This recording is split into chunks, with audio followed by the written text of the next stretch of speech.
I don't care about what he wants. The reality of the fact is, he runs a sloppy fucking shop.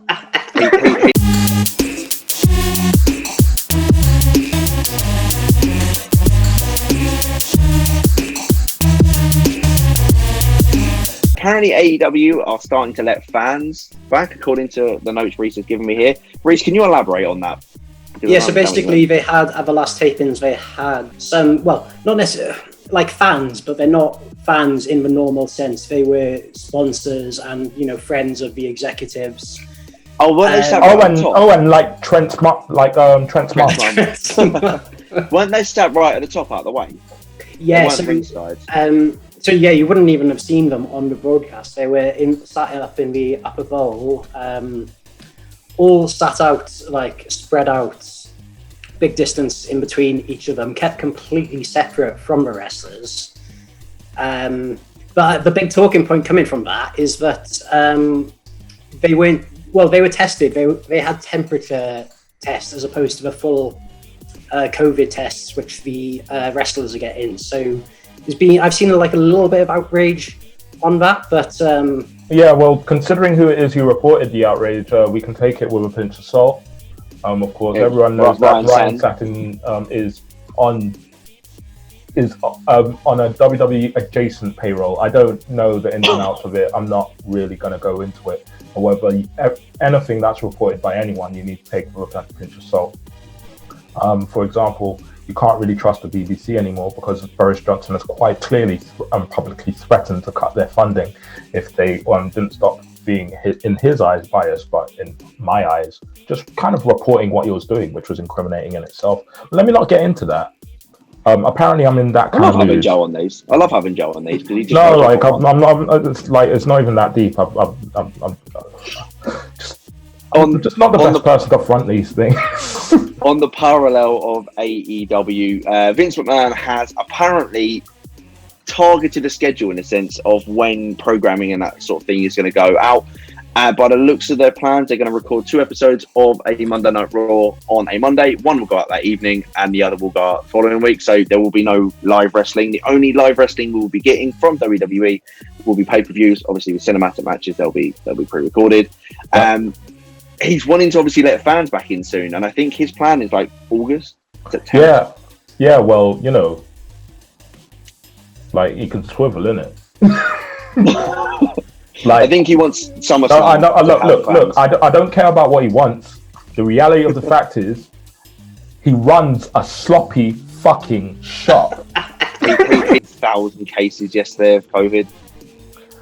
God bless America. Oh, yeah, God bless America. It is crazy because the situation seems to be getting worse, but yeah, they're opening more stuff up and like relaxing things. So, what you mean over in America? Well, I just mean in general here as well. Here. Don't get me started. Please don't get me started. I saw a very interesting thing earlier from Dominic Raab saying high streets should give everyone a £500 gift card to save the economy. Well, no. That wouldn't work. The government should do that.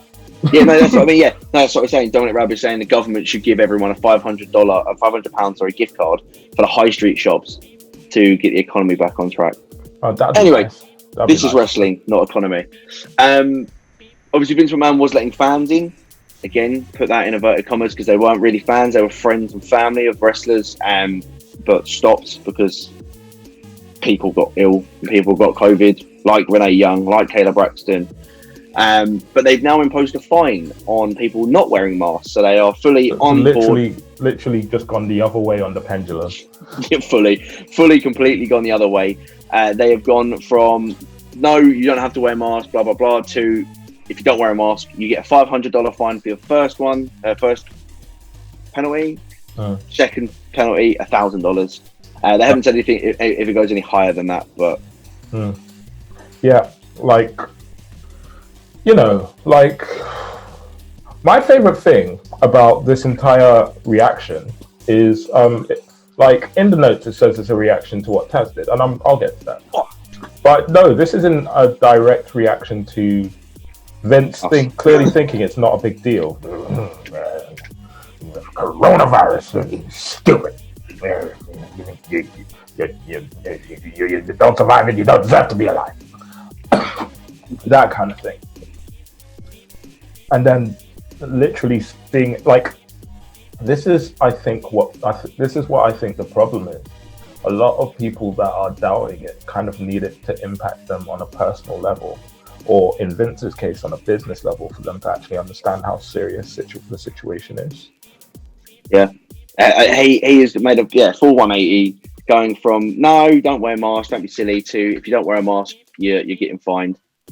Rick Buggs is in hot water because, well, he always takes his mask off during these broadcasts. He's been seen multiple times on camera with no mask on.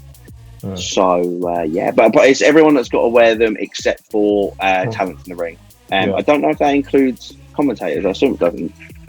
Well, I guess they're assumed to be talent in the ring because, you know, how many table spots happen every Raw and SmackDown? I don't know. I mean, I've only seen one mask in the crowd, like before they brought this rule in, and that was from Catalina, who wears.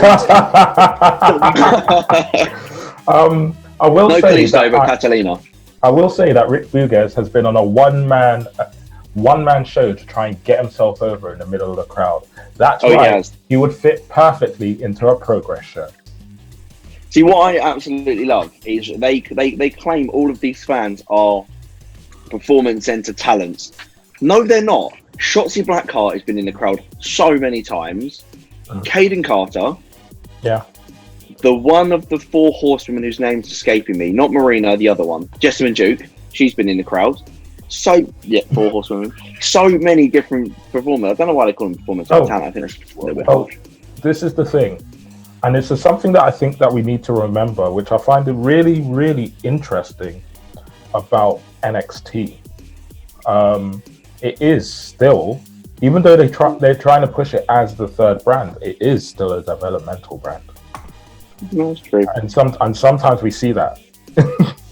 But it's a big step up from the days of Ohio Valley Wrestling. Where 100%. Like, or NXT, the game show.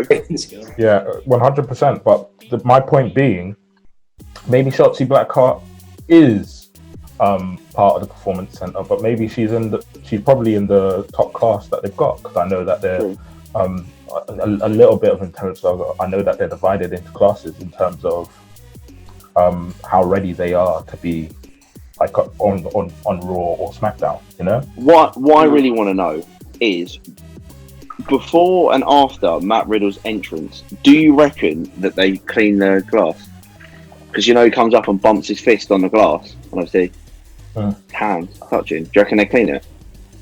No, but I don't give anyone. Right now. I can't give anyone the benefit of the doubt about anything, let alone cleaning anything. I have to commend my friend's wife. A few of us went round his last night, chilled in the garden for a little bit, and she was like, "Right, I'm anti-back the whole house, so don't worry, you're safe, everything's clean. We've both had showers." And I was like, "I commend the pair of you for the effort." And she was like, "I'll just do it after everyone leaves as well." And I was like, fair play. This is the energy that people want to have if they want to. Yeah. She's a carer, to be fair, so she's got that instinct in her. Like, generally, the only time I'm not wearing a mask is, well, I'm in my house right now. Yeah. Because you're either at work or going to the shops. Yep. And you have to wear a mask for your work anyway, so. Yep. Joe alluded to it about Taz's promo on AEW Fight Fest Night 1, where they mentioned a sloppy shot. WWE and the effect that they've had on AEW because of people like Jon Moxley, who's obviously married to Renee Young, who can't be at the shows, etc., etc. Do you reckon that was the reason why they've done the mask thing? No, because they brought that stuff in. Like I said, they brought that stuff in before he said that. My favorite thing about the sloppy shot thing is, Taz was clearly alluding to WWE's handling of the coronavirus crisis. However, the day after, what leaked? Yeah. And we all know what leaked. I'm not sure we should say what leaked. No, it's in the notes. It's in the notes, don't worry. Yeah, I know, but we'll get to it. The day, I can imagine sloppy shop. Literally just checking. Just like, sir, you need to see my Instagram feed. See, I would really love him to go, sloppy shop. That's a table for pay-per-view. Just comes up with a pay-per-view name because of sloppy shop. I like it. It's such good shit. It's such good shit. Anyway, I'm gonna stop doing Vince impressions because, like, no, you're not. For the rest of the stream.